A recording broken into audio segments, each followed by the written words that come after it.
Young people are waiting, calculating, staking, watching, and then winning big. Because we belong to the winning team. Play better with Bet90. More than a bet. If I buy this bully, now 3 can be my portion.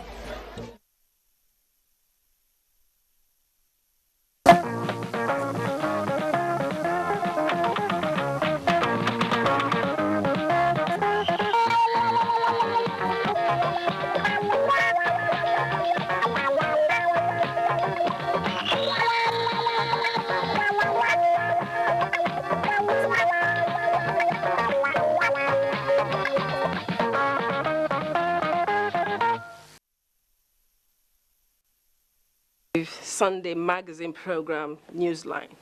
I am Jennifer Igwe. Thank you for joining us.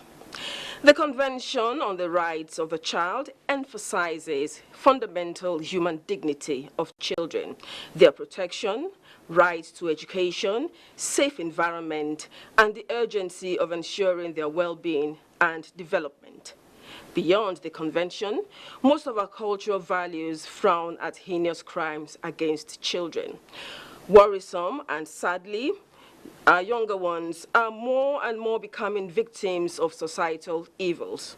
A classic example is the case of Hanifa Abubakar, a 5-year-old schoolgirl who was kidnapped and murdered by her teacher. We have an update on the story and others that show how low our values have dropped and a call for action. On our lineup too is a case of extreme bullying that has visually cut short the life of a student. Bullying is wrong and an evil that needs to be wiped out of our schools and society. We are following the story.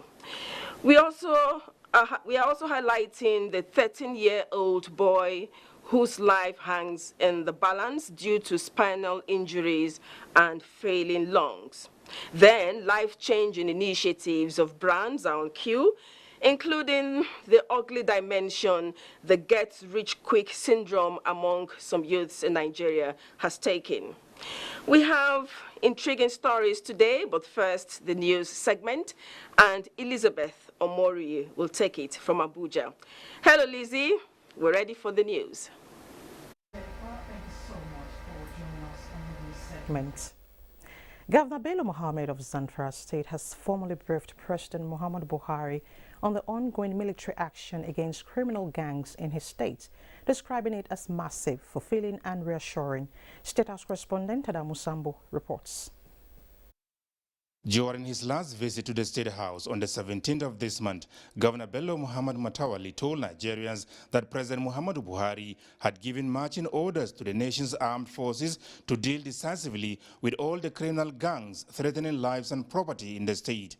And 6 days after, the governor is here to give the president a feedback on the military action, which he said is yielding the desired result. I briefed him on what happened yesterday. It was the first time for this operation in that forest. Gando Forest is where all those criminals dispatched from other places, like in Sokoto, Katsina, are hiding. Since the happenings of this banditry, that Gando Forest was never been visited. But alhamdulillah, with the security operation of yesterday, the day before yesterday and yesterday, they have recorded a lot of successes. So I come to thank Mr. President for that. I assure you, within limited time, Zamfara State will be free of that banditry activities, inshallah. So as a result of these operations, some people might be suffering untold hardship. What will you be telling them? Any support needed by the community, the government is there for them, and we are going to provide some relief for most of them. And alhamdulillah, as you see yesterday, many cows were recovered from this bandit, and the security agencies are moving those cows to the headquarters so that those who own the cows should come and identify their own animals and will be handed over to them. Governor Bello Matawali also briefed the president on his engagement with the president of Niger, Mohamed Bazoum. The governor was in Niamey at the instance of the Nigerian leader to deliver a special message to his Nigerian counterpart on security issues. Details on his engagement with President Bazoum, the second time in 1 month, were however not disclosed. From the State House, Adamu Sambo, NTA News. Let's now talk sports. The Super Eagles of Nigeria are currently playing a goalless draw with a COVID-hit Carthage Eagles of Tunisia side in Garoua, Cameroon. The second 45 minutes, which is currently underway, will see the eventual winner meet the Stallions of Burkina Faso in the quarterfinals of the tournament. Meanwhile, in what could best be described as a moral-boosting undertaking, President Muhammadu Buhari had earlier engaged virtually with the Super Eagles of Nigeria, assuring the coaching crew and players that the entire country is behind them to succeed at the ongoing African Cup of Nations. Again, State House correspondent Adamu Sambo reports on the presidential engagement with the nation's darling team coordinated by the Minister of Youth and Sports, Sunday Dari. 100% record. And as the knockout stage begins, President Muhammadu Buhari devoted time to say thank you to the team members for what they have been able to accomplish so far for Nigeria and the need to sustain the tempo. We are very impressed with your efforts, and your efforts are paying in the sense that you are winning. Please keep on winning, and I assure you that the federal government is supporting you within the resources available. You are doing the nation proud. Coach of the team and Captain Ahmed Musa thanked the president for personally identifying with the team, signifying that the entire nation is grateful and indeed supportive. On behalf of my crew and my players, I want to say a very big thank you to Mr. President. You coming out here today to speak to us is a morale booster. We are much more energized than ever before.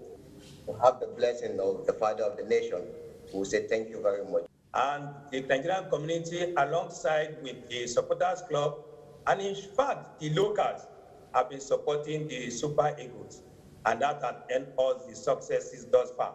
We want to thank you for all your support, your prayers, and everything you have done, not just for today, but for Nigerian football.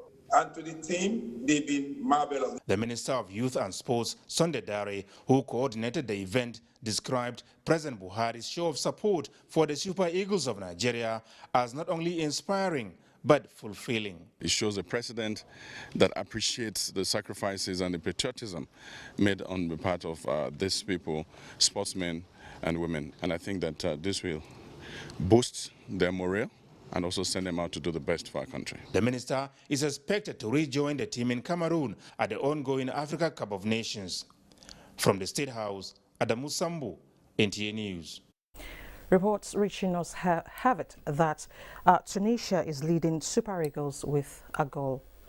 And away from sports, a passenger train from Lagos this Sunday collided with a moving truck belonging to Dangote Company and commercial tricycle along Obasanjo Road in Kano Metropolis. Mohammed Ali reports that no death was recorded in the incident. This is the busy Obasanjo Road in the heart of Kano Metropolis, where a rail track passes through to Kano Rail Station. Usually, whenever train approaches the area, flags are raised up to alert motorists to stop. But the case of this truck, as explained by eyewitnesses, was alleged negligence. Muna waje tun da jirgi ya riga ya to jirgi yana home shi kuma mai trailer ya shigo. We were there when the train approached us and the truck driver did not stop, expecting he would be through. That is how the train crossed the truck and tricycle. Muna tsaye jirgi ya to daga gandu a miliyan ya sako jirgin nan. We were standing when the train came in high speed and didn't stop despite hitting the truck loaded with cement. Passengers in the tricycle that was caught up in the accident have been rushed to the hospital for medical attention, while the truck driver is still at large. Effort to speak with Kano Railway officials on the matter yield no result. Muhammad Ali, NTA News. And a bit of politics, former President Olusegun Obasanjo has told leaders of the major opposition, People's Democratic Party, that he won't return to the party but would rather play the role of an elder statesman towards the entrenchment of a peaceful and more prosperous Nigeria. This was while playing host to a PDP delegation led by the national chairman Yocha Ayu in Abeokuta, Ogun State. Timothy Yusuf reports. The delegation that visited former President Obasanjo include 4 former governors and members of the PDP National Working Committee. Chief Obasanjo reminded the delegations that he ceased to be a member of PDP on the day he tore his membership card and vowed not to be a member of any political party any longer. He, however, promised to continue to champion only things that would further promote the unity, peace and progress of the country. And there's nothing that will bring me back to partisan politics. But I will always be interested in what is good for Nigeria. And anybody who wants to have my advice, I will unstintingly give it in the best interest of Nigeria and in the best interest of Africa. All of us have a responsibility to this country to keep this country united and build it to be the biggest country in Africa and the world. The PDP National Chairman Yocha Ayu emphasized that the party would always require Chief Obasanjo's fatherly advice towards governance in Nigeria. Timothy Yusuf, NTA News. Meanwhile, Governor Abubakar Atiku Bagudu has called on the All Progressives Congress Party supporters in Kebbi State to continue to remain united as the party is built on a patience pillar. Governor Bagudu stressed this while addressing hundreds of the party supporters who converged on Kamba Town, the headquarters of Dande local government area, to witness the inauguration of Kebbi North office. Usman Abdullahi reports.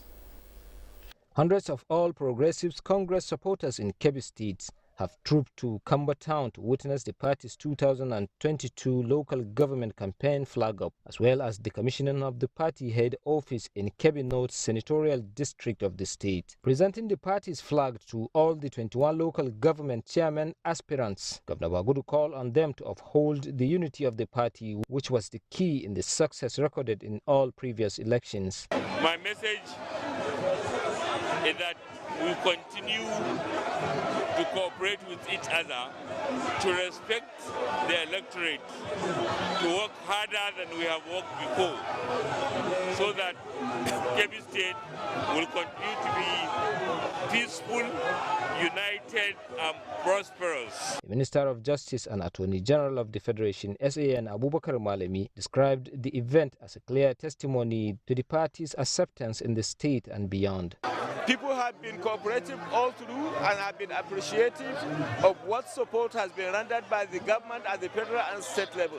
And I ask them to come out en masse and support the candidates. The former governor of the state, Said Usman Nasa Mudakingari, commended the present administration's relentless effort on food security. In their separate remarks, the Kebbi State Deputy Governor Samaila Yembe Dabai, the Speaker, Kebbi State House of Assembly, Abubakar Lolo, and the senators, among many prominent personalities, charged the party supporters to remain steadfast for the success in the forthcoming elections. Usman Abdullahi Shehu, NTA News. Now, the National Youth Council of Nigeria is currently giving its constituents, that is the youth, a practical glimpse into the imperatives for quality leadership and how young persons can develop leadership skills through mentorship. Chimdima Undubisi reports that the Council's leadership development coaching attempts to depict leadership by example and is using accomplished personalities like the Egberi Emeri Okori Eleme and paramount ruler of Ogale Eleme is Royal Highness King Apollos Chu as mentors.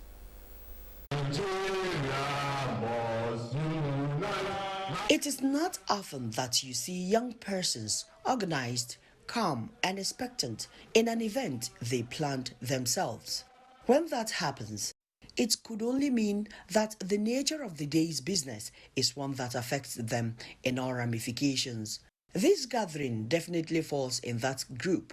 Convened by the National Youth Council of Nigeria, it is a leadership coaching conference preparatory to the time when the youth would take over leadership in key areas of national life. We want to partner with government to wrap things up properly. There have been myriad opportunities for youth in this country. They realize the need to be prepared mentally and emotionally for the task ahead by learning from the experiences of those who have persevered and conquered some of life's greatest challenges. Who better to lead the way for these youngsters than a royal father, King Apollos II, a man seen as a detribalized Nigerian. He's the king of Okorieleme and NTA the 10th. The monarch is mentoring them to look beyond tribal sentiments and put country first before individual gains. It's in your hand to make a change into your own life. And if you expect that government will provide job for everybody, you are telling yourself a lie. You engage yourself with people who can add value to you. You must start from somewhere and you must manage what you are having so that you can become a better person. These elders want these young ones to also stay away from illicit drugs. The will of development of any given country lies on the shoulders of the younger ones when you are looking at productivity and creativity. 2023 gives a lifetime opportunity to young Nigerians to do things differently. They will need to arm themselves with two important tools. The first one is the PVC and the second one is the membership of any political party. The goal of the training is to groom visionary leaders that will take the nation to the next level. After all, it is said that youths are the future of tomorrow. In Abuja, Chimdema Ndubisi, NTA News. Normalcy has returned to Gashua town, headquarters of Bade local government in Yobe State, after youth protested over the alleged killing of a truck driver by security agents on routine patrol in the axis. The emir of the town, Alhaji Abubakar Umar Sulaiman, appeals to the aggrieved youth to remain calm as civil and military authorities investigate the unfortunate incident. Adam Yusuf reports. The tragic incident occurred Friday evening when security agents allegedly shot dead one Muhammad Turi to death at a filling station in Garing Alkali Bursari local government area. When news of the incident went viral, the youth in Geshua, the hometown of the victim, went on rampage on Saturday, destroying public and private property. A walk around the ancient town of Geshua revealed that the atmosphere is generally calm, with people going about their businesses. While suing for peace, the Emir of Badi, Abubakar Umar Suleiman, called on authorities to investigate the alleged involvement of security agents in the killing. I call on all to keep calm. Government is doing everything possible within its reach to ensure that justice is done. Governor Memola Buni, while in the wake of the incident, commiserated with families of the truck driver. He also sued for peace in the move to de-escalate the tense atmosphere. Geshua, among the 10 local government areas in the northern part of Yobe, that the state government recently ordered for the conditional lifting of the ban on the use of motorcycles following improvement of security in the general area. In Damaturu, Adam Yusuf, NTA News. The National Association of Women Journalists, NAWOJ, has described the kidnap and gruesome murder of 5-year-old Hanifa Abubakar by her teacher after collecting her ransom of 6 million naira from her parents as one of the most horrific evil acts of wickedness recorded in recent times. In a statement, NAWOJ notes that the killing of the innocent Nigerian child by the proprietor of her school is a gross betrayal of trust reposed in the institution and the proprietor. NAWOJ is worried over the increased cases of killings for money and ritual purposes, kidnappings, sexual and gender-based violence taking severe toll on women and girls. NAWOJ appeals to Nigerians to be more security conscious. The remains of former Chief of Naval Staff and Chairman National Inland Waterways Vice Admiral Ishaya Iko Ibrahim have been laid to rest in his hometown in Kwa Jabat local government area of Kaduna State. Kim Gwartz reports that President Buhari sent a letter of condolence to the family of the deceased, delivered by the Chief of Naval Staff.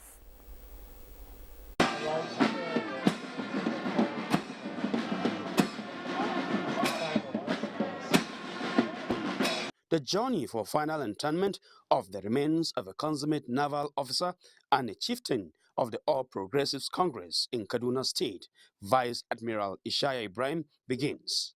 The farewell sermon, presided over by Reverend Azaki Nash, described late Ishaya Ibrahim as courageous, amiable, and gentle man who left an indelible marks in both military and politics.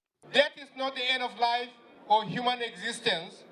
Rather, it is a transition into eternal life with God. Chief of Naval Staff, Vice Admiral Awal Gambo, led high-powered delegation from the nation's naval family who presented President Muhammadu Buhari's letter of condolence to the family. Vice Admiral Ishaya Ibrahim is a highly patriotic Nigerian.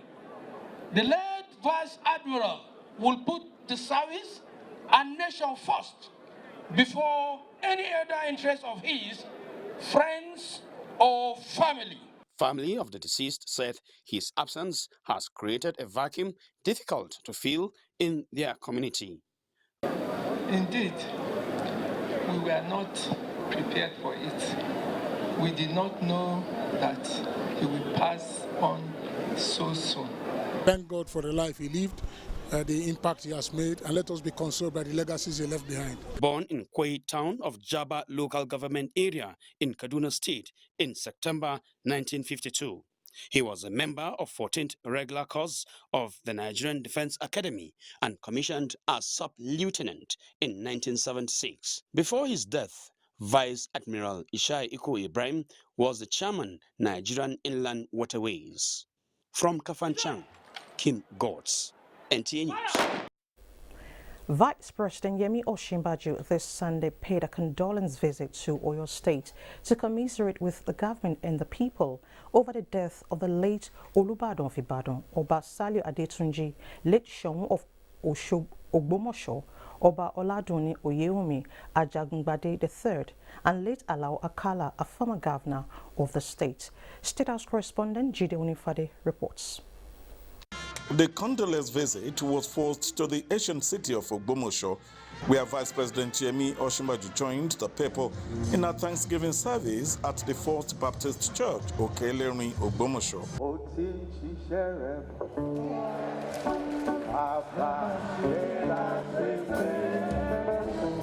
The Vice President, who was received by Governor Seyi Makinde of Oyo State on behalf of the President and Nigerians, commiserates with the family and the people of Ogbomosho for the loss of the monarch, late Oladuni Oyewumi Ajagungbade III, Seun of Ogbomosho, who reigned for 48 years before his death on the 2nd of January 2022. He has delivered 4 decades and 8 years of exceptional and transformational leadership, leaving behind the indelible marks of peace and prosperity. Without doubt, the Oba's passing has created a big vacuum among the League of Traditional Rulers in Nigeria. And this is not just because of his age. In almost half a century on the throne, it's because he was not just there. He made remarkable contributions to Ogbomosho and to Nigeria, for which he was honored twice. First, as Commander of the Order of the Niger, and then as Commander of the Federal Republic, CON and CFR. After the church service, the Vice President visits the palace of the Seun and interacts with the family and chiefs.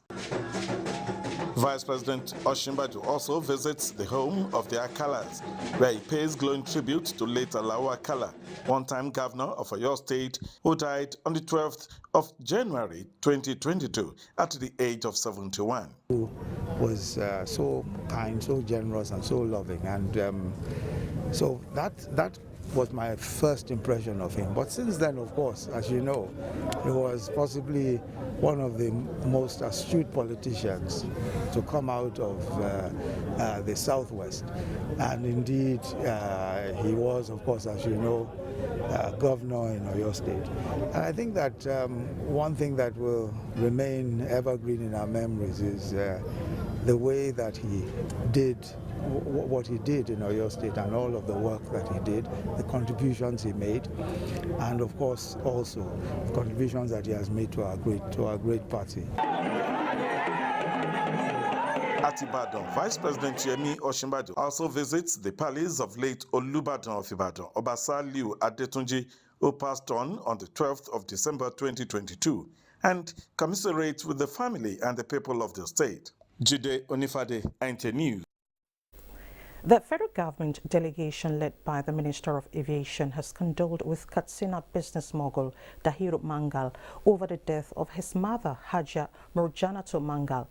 The deceased, aged 85, died in Katsina after a brief illness and has since been buried according to Islamic injunctions. Awal Halir reports.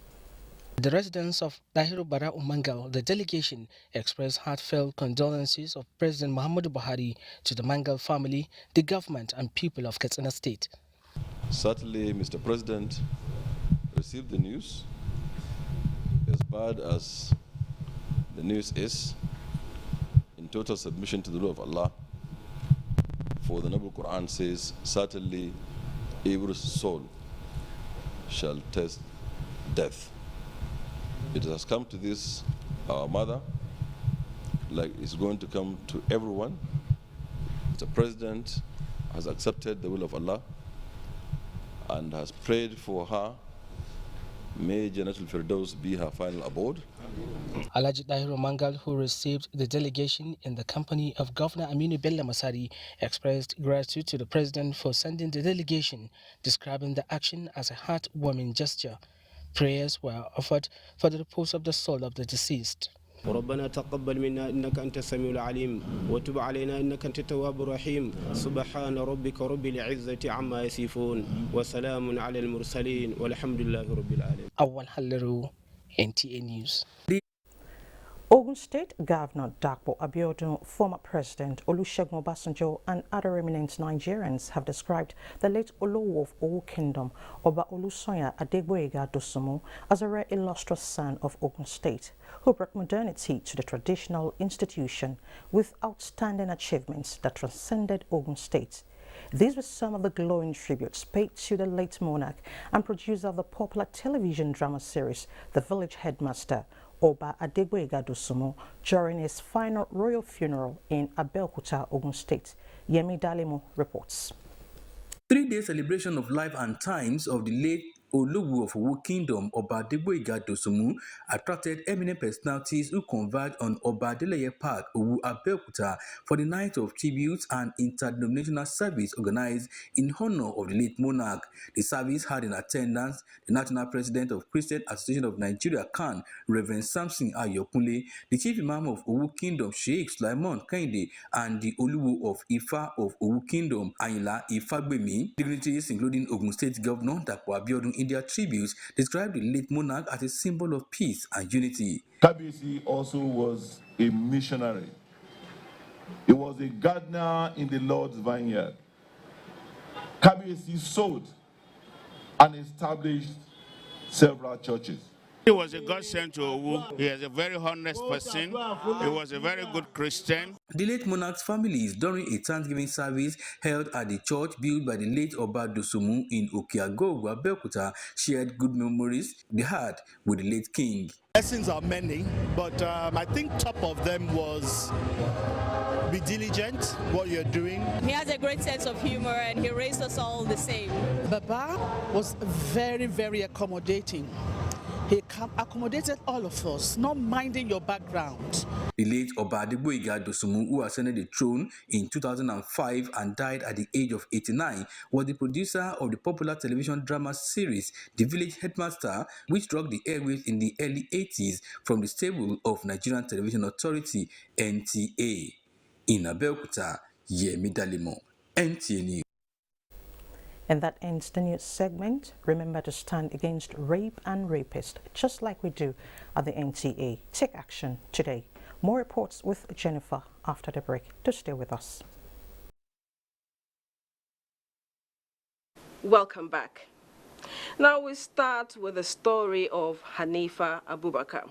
Now the gruesome act of inhumanity meted on little Hanifa Abubakar, which ended her life in a barbaric way, has once again united Nigerians from the president to pedestrians in empathy and demand for justice. The dead, they say, cannot cry for justice. Hence, it is the obligation of the living to do so for them. As this anthem of justice permeates the media space in Nigeria and beyond, our correspondent Muhammad Ali revisits incidents surrounding this national tragedy. 4th December 2021 was an ill-fated day to the family of Malam Abubakar, a resident of Dakata Quarters in Kano Metropolis, where his little 5-year-old daughter, Hanifa, was abducted on her way home from Islamia school. 14 days after, the family received a text message from her abductor demanding a ransom of 6 million naira. This raised the alertness of security operatives in Kano State who were earlier informed of the incident to strengthen their strategy in liaising with the father of Hanifa towards apprehending the suspect with hope high that Hanifa could be alive. On the 20th of January this year, a detective team of the Department of State Services succeeded in arresting the suspect and his accomplices. He turned out to be the proprietor of Noble Kids School, Dakata, where Hanifa was schooling. I seriously have regrets. Even the moment this girl is dying, I was in shock. Just want to plead to them. I'm so sorry about what I did to them. I'm very, very sorry about what I did to them. What did you do? I have killed their daughter, so I'm very sorry. This is a life. A life is something precious. After the gruesome murder of the victim, the suspect connived with one Hashim and buried her at one of the branches of Noble Kids School, where her remains were later exhumed by a medical team. And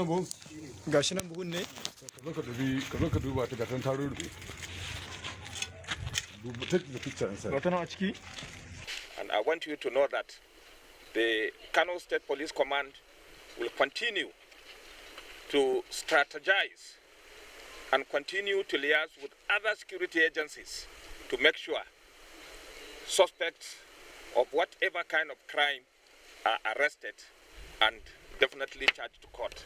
You ask someone to give you ransom for a kidnapped person he kidnapped, and the ransom is getting to 5 million, 6 million, and he said you're going to give it to you. He's telling you that that person you kidnap is more important than the money he's going to give you. So just look at the situation our parents will find themselves, and we, the citizens of Kano. A 5-year-old girl, you poison her, and above all, you even cut her body into pieces, and it's really inhuman. You just be killed. We, Private Schools Association, we distance ourselves from this proprietor or principal or whatever he calls his name. He is not our member. We don't know him, and he has not registered with association, and we don't know who is he. So whatever happens, and we are 100% supporting whatever the judgment comes from the court. Newsline visited the family of late Hanifa at Dakata Quarters, where the bereaved family are demanding for justice. Alhamdulillah, na gode wa Allah da Allah ya nuna mun gawar wannan yarinya yata, na ganta da ido na jana'izarta da hannuna. I thank God for witnessing her dead body and buried her with my hands. Many children have been kidnapped and nowhere to be found. We are expecting from the authority, and what we are reminding them is justice. As this incident goes through the world all over, they should know that the punishment should fit the crime. For now, Noble Kids School was shut down by Kano State government, and the government has vowed to secure justice for little Hanifa. Case is one too many. Safe environment is a right of every child. Hanifa's killer must answer to the law. Justice will surely be served. Now, the rising cases of homicide and attempted murder in boarding schools across the country is extremely alarming. Latest of such is that of an 11-year-old student of El Kanemi College of Islamic Theology in Maiduguri, the Borno state capital. The boy, who is now in intensive care, is fighting for his life following a knife attack by a senior student of the college. Yagumsu Bukar reports. Bullying in schools seems to be an acceptable culture which unfortunately might have sent some students to their early graves, while some sustain lifetime injury both physically and mentally. 11-year-old Jibrin Sadi Mato, a student of El Kanemi College of Islamic Theology Maiduguri, who was full of life, had his life almost snuffed out of him by a senior colleague who is now in police custody in Maiduguri following the incident. I did this thing because I have told my parents to remove me in the cell, but they did not remove me. Anytime when I am going to the school, they will catch me, they will go and keep me there. Then I said that I will do something that they are going to send me out of the hostel. What did he do to you before you got? He did not do anything to me. An SS2 student of the college inflicted a deep cut on one Jibrin Sadi Mato. This case is equally under investigation, and we have gone deep into this investigation. Hospital officials denied us access into the intensive care unit due to professional and medical concerns. Investigation reveals that young Jibrin Sadi is in a stable condition now. When the wound heals, the swelling subsides, then we'll start the cannulation process. That's the process for removal of the tube. And after we remove the tube completely, the wound is healed, he'll be able to speak. Later, after he recovered from the surgery, he now wrote that one of his colleagues in the school, one of his seniors, that wanted to kill him. That he used a knife on him, and when he attempted cutting him and it's not going, he now left that he wants to get a sharper knife.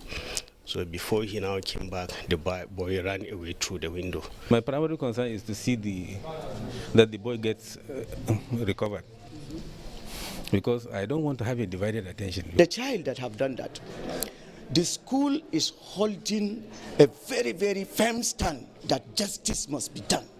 Borno state government, on the other hand, says it is on top of the situation.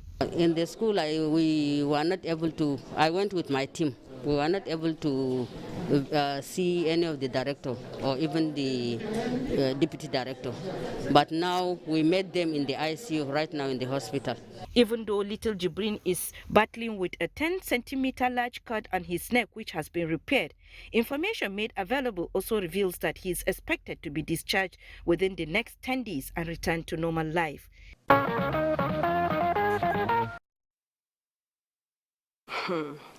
Parents, teachers, school authorities, and the society at large must teach children that bullying is horrible and a crime. It's important. Now to a story on a young boy whose life right now hangs in the balance.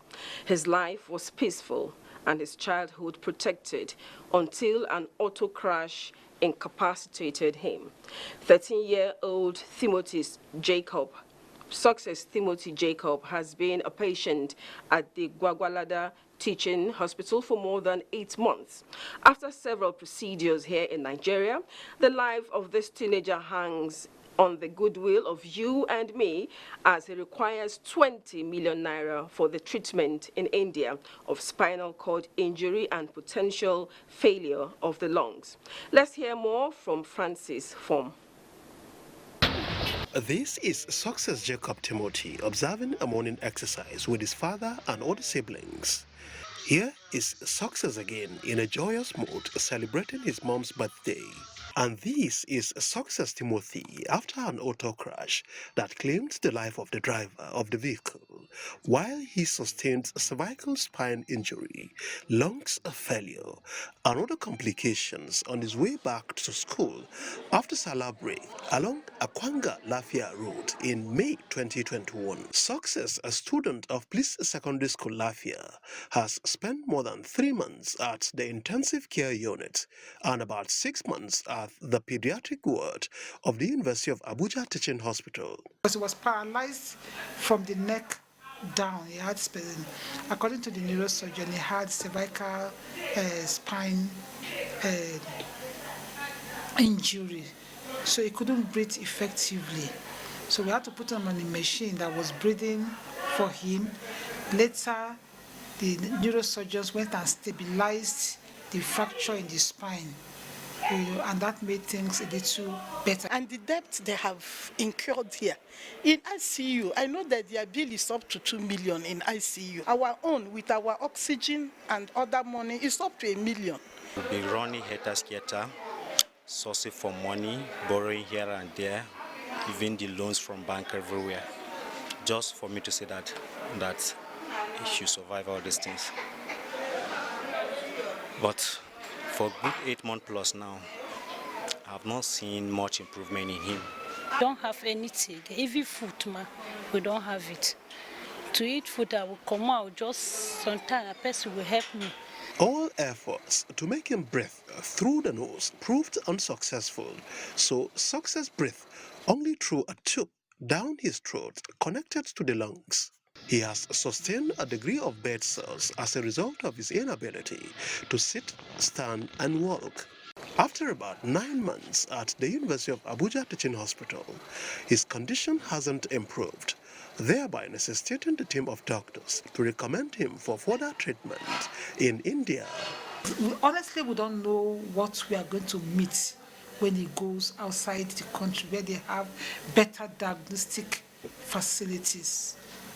So something in the neighborhood of 20 million would just be okay. I don't know where I will be able to raise such amount of money. Whoever that will see whatever the condition of this boy, they should please come to our rescue. Please, let's save Timothy's life. We can do it. Let our milk of kindness flow. We'll take a break now. Newsline continues shortly. Welcome back. Now, a teenage girl from Maiduguri, the Borno state capital, has died from self-inflicted stab wound after she was allegedly raped by a personnel of a non-governmental organization. Pauline Kuje has more on the story. Aisha Umar, known as Auntie Hajja, an internally displaced person, was orphaned by the insurgency, leading her to engage in domestic work for pay at the 303 housing estate area of Maiduguri to help herself and uncle's family, who lives in Kaleri area of Mafa local government. On that ill-fated day, Auntie Hajja was in company of her 2 friends when one Huzaifa Abdurrauf called for her services to wash his clothes and plates. Unknown to her is evil intent to rape her. According to an eyewitness, her scream for help was drowned as a result of the sound of working generator. However, the friends who heard it struggled to open the door to find the already stabbed girl lying in a pool of her blood with a confessional statement that he has broken her virginity while she writhed in pain. The tragedy entered another sad mode, becoming double trouble for Huzaifa, as in an attempt to drive his victim to the hospital, ran over 2 persons with 1 death and the other receiving treatment. Apart from the bleeding from the rape side, there's also bleeding from the stab wound on the abdomen. The history, initially the patient was conscious. She was able to give in detail what has transpired.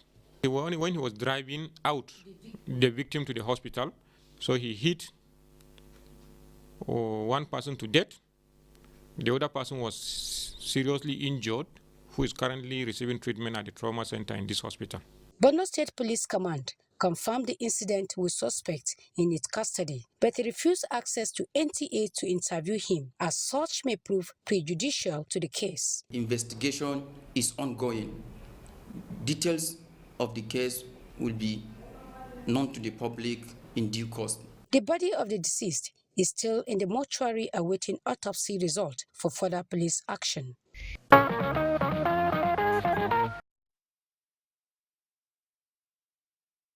The perpetrators will surely not walk.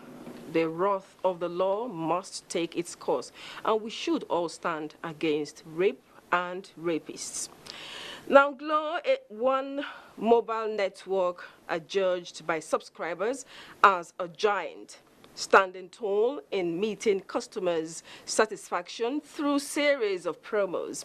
The latest is a recharge and win promo tagged Glo Joy Unlimited Extravaganza.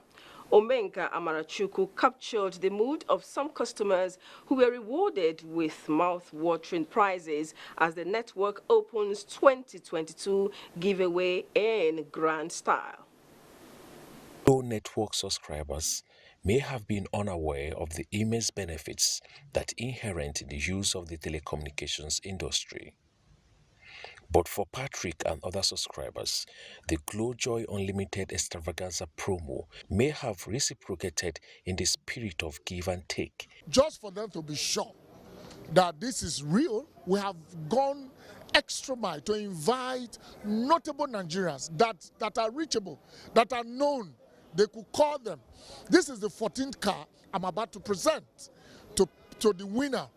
For the Glo network, the promo is to add more value to its numerous customers, and Patrick Obekbe, an estate developer and a father of two, is the man of the moment, having won the prize of a Kia car product in the Glo Joy Extravaganza promo. Well, I'm somebody that never believed in such a promo whatsoever, but I just did it just like that. I think it was God's favor, actually. A lady called me and asked if I'm the owner of the line. And speaking to her, I said, yes, I'm the owner. And I asked what is my name. I told her my name. So I should spell Obekba, that's my surname, which I did. Then he said, you are a proud winner of a brand new car with Glo back on. Other winners in the promo were also presented with home appliances and other valuables. Truth is that I would say it's God Almighty, Almighty Allah, that said I'll be one of the winners, because I knew there's a promo going on, but sincerely I was not bothered. I'm not after the prize, but I'm the type that buy a card a lot. I got a call 2 weeks ago that asking me for my information and all that, so I gave it to them. So day for yesterday, they called me 3 times again. I was like, why are they disturbing me? Okay, I decided to pick the call. So when I picked the call, the man said the TV said I should come to their office today to pick it up. Wow. Actually, I just did my normal recharge. Then I got a call from Glo customer that I won a refrigerator, and I was surprised at first. Glo representatives say welfare of its customers is a top priority as the mobile network giant continues to roll out promos. We reward every time. We do so many promos. We give out products. So this is a make-believe so that everybody knows that what we say is what we do. For subscribers to opt in, just dial *611# on your phone. Then you opt in. As you are recharging, your opportunity of winning keeps expanding. Total of 500,000 assorted prizes are scheduled to be won by subscribers in the ongoing Joy Unlimited Extravaganza promo. Culture, they say, we congratulate the winners. Culture, they say, is a way of life of group of people and an important component of human existence. It is often passed down from one generation to another. In line with these, Machina Emirate in Yobe State, under the current ruler of the kingdom, Alhaji Bashir al-Bashir Burka Machinama, has rejuvenated the annual Machina Cultural Festival tagged Makof.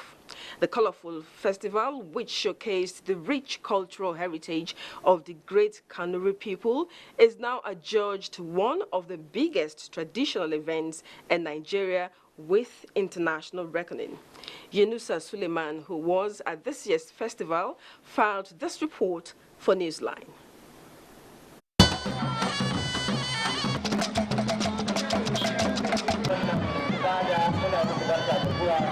From colorful cultural performances to traditional sports, Machina Annual Cultural Festival Makuru in Yobe State is a reflection of the over 900 years of history and rich cultural heritage of Machina people.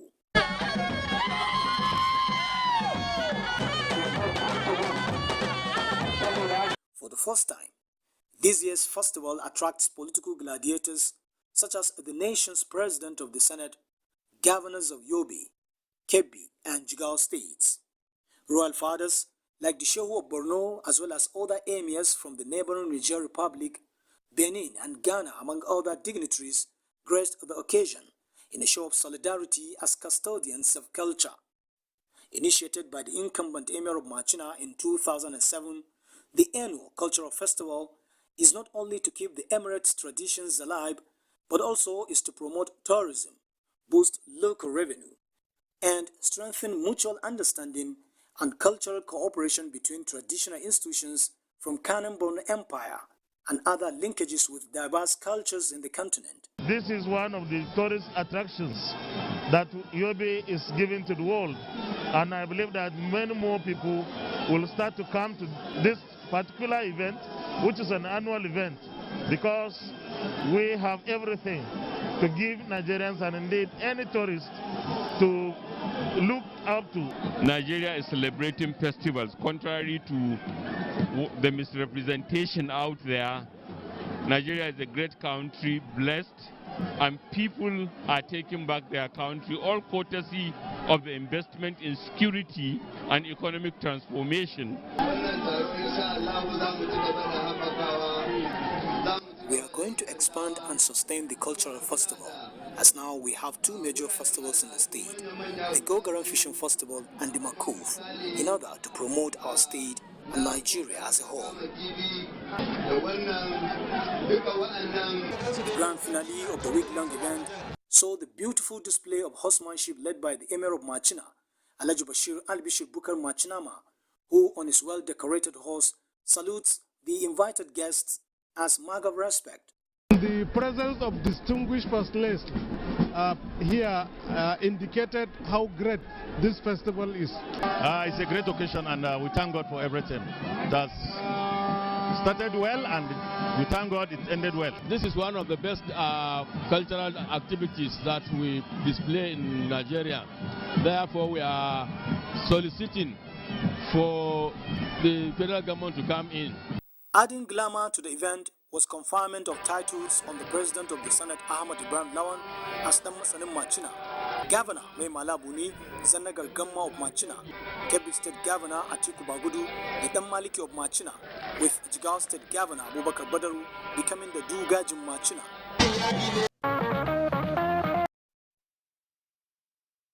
Colorful event. We must ensure our children appreciate positive values of our culture and tradition.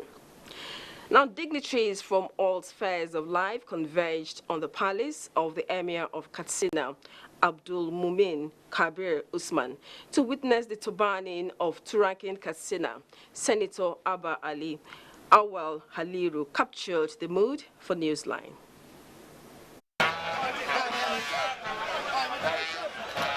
The soundbite was that of royalty at the palace of Emir of Katsina, where personalities including politicians and members of the business community witnessed the historic turbaning of the new Turakin Katsina, Senator Abba Ali. Among those who attended the occasion were Governor Aminu Bello Masari, his deputy, as well as well-wishers from all walks of life.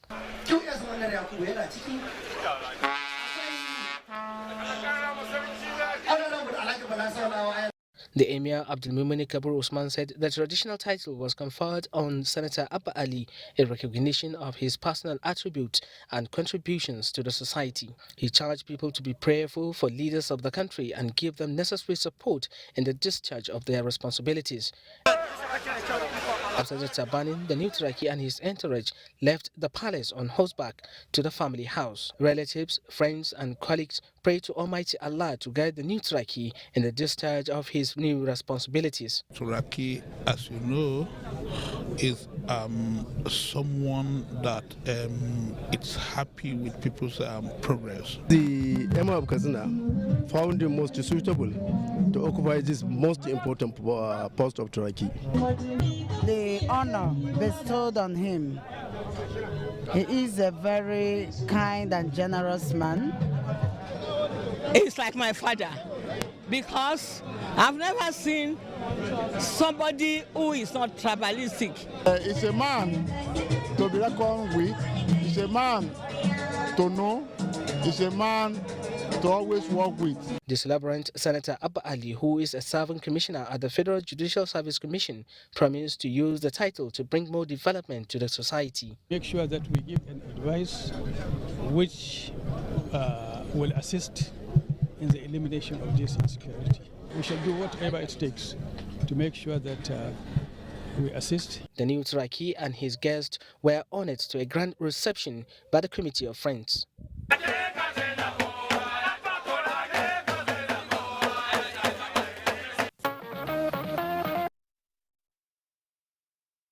Congratulations to the Turakin Katsina. Now, as controversies arising from calls for the scrapping of the NYSC schemes are yet to die down, a young man who is the son of a former director news with the NTA, Aliu Baba Barrel, has found his heartthrob through the NYSC scheme.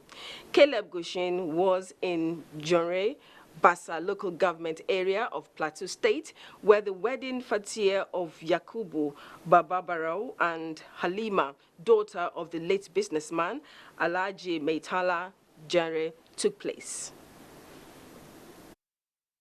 This is the story of Yakubu Bababarao, son to one-time director news with the NTA, Alhaji Aliyu Bababarao, who hails from Mina in Niger State, and Halima Maitala, daughter to late Alhaji Maitala Jingri, who hails from Jos, Plateau State. They both met in Kano, where Yakubu works with the Kano Electricity Distribution Company, while Halima came into the same company as a youth corps member.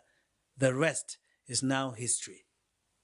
Jingri Town may not be such a popular name to many, but the wedding fatiha of these two lovebirds collapsed boundaries, drawing dignitaries from across the nation with a strong representation from Governor Simon Bakola Long and Director General of the NTA, Yakubu Ibn Mohammed. With payment of 100,000 naira dowry done and admonition to the couple to follow the injunctions of Allah on marriage, Sheikh Saidu Hassan Jingri handed over the bride to the parents of the groom. Hassan Jingri na aurar da Halimatu Sadiya da shi mijinta mai suna Yakubu Aliyu Baba Barau. It's a family that has paid their dues to this nation. For giving out their daughter in marriage, we pray that the continuation of that legacy will be upheld by this young family. To be mindful of the sacredness of the institution, to love each other, to appreciate each other, to be patient with each other, and so that the marriage institution will be enhanced through them. This is now they are going to face reality. Reality of living together as husband and wife, reality of trust, and the reality of their own nation. They will guide their own offsprings as we guided them. Alhamdulillah, everything has gone well, and we are happy for everybody. We're going to miss our daughter Sadia Metala and wish her a blissful marriage by Allah's grace. I'm happy. I'm very proud because I'm marrying someone from a very good family, and she's my companion, my friend, is someone I can trust, and she has been very helpful in terms of my development personally, and I know inshallah this sky will be the limit with her, and I see myself growing old with her. Congratulations to the young couple. The NYSC is a good initiative, no matter the argument. We'll take another break. Newsline will be back shortly. Welcome back. Desperate quest for wealth often results in regrettable actions. Those who have taken extreme measures just to be wealthy most times regret. This is the story of 38-year-old Francis Chukura, who allegedly attempted to use his neighbor's son for money ritual. Henry Equos is a 14-year-old SS1 student whose encounter with an alleged ritualist at Ubomiri in Imbitolu local government area of Imo State went viral. The 6th of January 2022 had so much in store for him, but little did he know that danger lay ahead, as the man who lived within his neighborhood had dug a grave-like pit, awaiting an unfortunate victim to be used for money ritual. The alleged ritualist lives in this room, now mutilated, with his wife and 3 children, without any meaningful source of livelihood, as he had lost his job at the Federal Medical Center, Owerri. The suspect lured Henry Equos to his room under the pretext of wanting him to install WhatsApp application in his phone, but little did Henry know that Francis had an ulterior motive. He now told me I should send in the WhatsApp, and I said, okay, let me send it to him now. I'm going out. And I went to his house. He told me I should sit down. I sat down. He asked me if I would drink anything. I told him, no, I'm not going to drink anything. So he was now asking me some questions. Do I have music videos on my phone? And I told him, yes. So I was backing him. So from behind, he now carried the cutlass and hit me on my head. I fell down there. My eyes closed. My eyes almost closed, but I opened it and ran away from the corridor. Francis Chukura actually admitted to digging this grave-like pit, but he says the purpose is to cause damage to the building as a means of getting back at his landlord, who he claims had given him quit notice for his inability to pay his accumulated house rent. He, however, denied the intent of using Henry for money ritual. I just see the devil was at work. I don't know. I'm just sort of worried over this whole incident. Rabi Hussein is the Commissioner of Police, Imo State Command. He says the attention of the police was drawn by neighbors who apprehended the suspect while pursuing the victim with a cutlass. While the investigators continued with their investigation, they had to invite the wife to the station. While the wife came, she denied knowing any message from the landlord, that the landlord did not give them any quit notice. And that when she went outside for work and came back in the night, she saw that grave in the room. She became suspicious.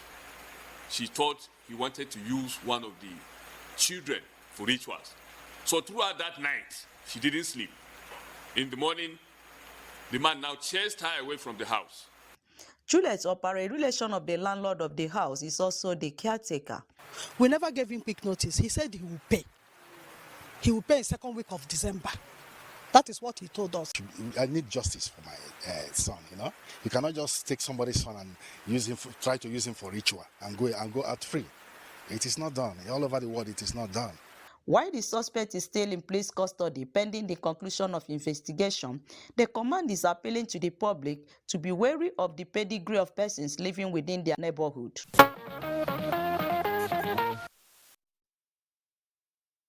Evil money never lasts.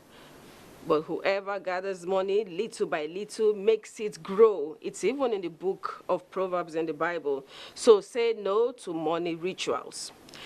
Now, hunt for female undies for purposes best known to them has become an alleged trend among youths who indulge in cultism and what is popularly referred to as Yahoo Yahoo. The act to many is not unconnected with the get-rich-fast syndrome, which has become a phenomenon. The luck of some of these elements ran out. They have been nabbed by the Delta State Police Command in Ogara, Ethiop West local government area of Delta State, and with shocking discoveries. Rosemary Omani takes it from here. Quite disturbing that some suspected cultists numbering 20 were arrested in Ogarife, Ogara in Delta State by the State Police Command for allegedly being in possession of some questionable materials. The Command Radar Squad raided a black spot in Ogara, and in the course of the raid, we recovered some exhibits, which includes one fabricated wooden gun, a red pants suspected to have been used, 648 wraps of weed suspected to be Indian hemp. So as we speak, they have all been charged to court. Those that were remanded, and those that were granted bail were granted bail. Even more worrisome is the upsurge in ritual killings in the country, with Delta State not being an exception. Ritual killing, pure and simple, it is murder in the eyes of the law. And it doesn't even really matter whether it is ritual killing to bring prosperity into the land. Young girls who are mainly their targets are being urged never to think that all that glitters is gold. Now, girls, when they say that I don't want they one place, now they can't know. They are now they go, they say their boyfriend broke. As their boyfriend broke, so they say, this person broke, I not fit data. This way I not fit this guy broke person. They can't go meet Ghana Boga. What could end this barbaric practice? I want to use this platform to advise young boys of nowadays that they should go out there, look for something doing. We want to say, may government put hands together. But could they help us to monitor the area? Maybe they send their law enforcement agents in order to monitor everywhere. Some have also identified bad parental upbringing as a major cause of increasing rates of the present ritual killings.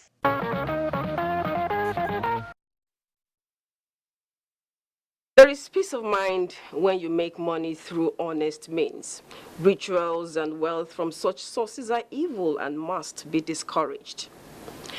Hard work, patience, honesty, and trust in God are ingredients believed to attract success and riches. Sadly, in some circles of the society, especially among the youths, that belief that riches can be acquired through ritual money is somehow increasing. Is money ritual a myth or a reality? Joy Ilegbu has been investigating this conception, and here are our findings. It is no longer news that many people today, especially the youths, want quick wealth but do not want to put in the required effort to legitimately acquire it. To imagine that such individuals are ready to go to any length, including killing a fellow human being, to acquire riches, goes to show the level of moral decadence in our society. Stories of gruesome murders recorded in recent times in many parts of the country have more often than not been attributed to the activities of ritualists. In a traditional Igbo society, for instance, blood money or ritual killings for wealth, investigations reveal, are not common. How then did this come into being? Formerly, we had, when there is something like a murder case or brother kill brother in Igbo land, the person have to run to unknown destination or unknown town for 1 year. After a year, we return. They will do all the necessary rituals and cleansing before it's being welcomed back to society. For many observers, there has not been anyone who can substantiate money ritual, as evidence is tendered about the efficacy of money ritual is typically reportorial or a fantasy picked up from Nigeria's movie industry, the Nollywood, which seems to have implanted in the minds of Nigerians that one can only make it in life if he engages in ritual killings as opposed to hard work. So everybody is looking for what to do to make money. It's not. And they turn around and blame Nollywood. I've seen what they do. If it's like that, then all the foreign movies that we watch, action movies and vampire, why haven't we turned to vampires and big guns and start killing food? They're all stories. I think what they do in Nollywood is more or less exhibiting what is happening in our society. All right? Bringing it to limelight for people to know the good and the bad side of it. In all, it is important to note that no matter the condition one may face, it is best to remember that nothing is permanent in life. People lose their lives, sound health, peace of mind, loved ones and properties among others in their desire for quick money. Anybody that kill, that is what called the tradition called blood money. And the worst thing in this life, don't pray to have akobala, the hand of blood.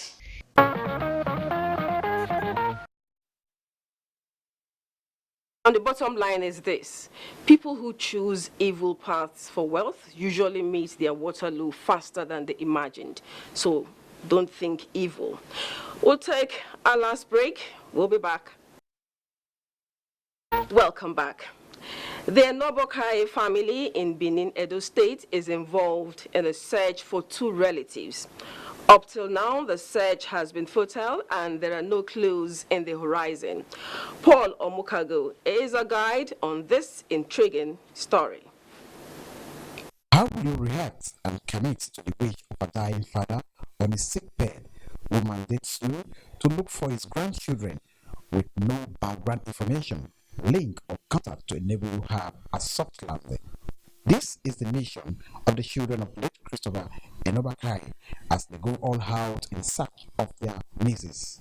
It is more like mission impossible for the family as they do not have concrete information on how to reunite with their relatives. Take, for instance, the family do not have information on where their nieces reside, neither do they have their photographs nor know them by their names. With no record anywhere about the children of the late sister, other than sketchy information on her early days in Benin, Ado-Ekiti, and Lagos, as told by Nipe and her brother who came to NTA Benin Network Center for assistance. If there is anybody that will know Esohe Enoba Harry, the picture, we are going to send the picture there. Anybody that know that face, that know those children, please, they should locate us. My father was alive then. It's solely my father that went to go and visit them. I don't even know their name. I don't even know them. Why did people wait for this long? Oh, we are taking steps to. We have been searching. I went to Ado-Ekiti to look for her, not my sister. Look for the mother, if I can find her. I was very, very young when I saw my sister when she came to the house. I was like 7 years when she came.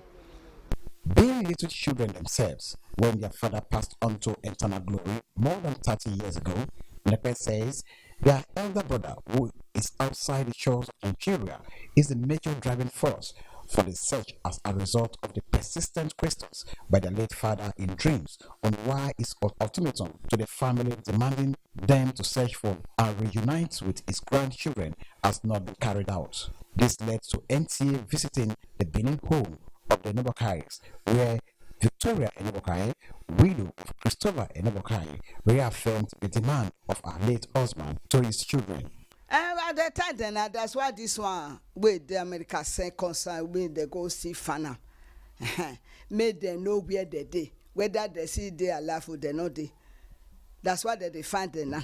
The likeliest clue to reuniting with these two relatives of theirs is a visit to Ado-Ekiti, where the mother of their late sister is from. However, not much is known about Princess Adeshola of the Ado-Ekiti royal household, other than the fact that she was a petty trader with a store by the post office. How can the children of late Christopher Enobokai fulfill its wish with practically nothing to fall back on as they search and work towards reuniting with their nieces?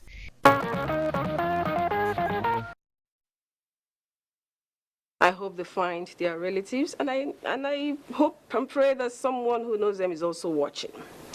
This is where we'll end Newsline today. Thank you for watching. Please, let's do it again next week. Good night, and God bless Nigeria.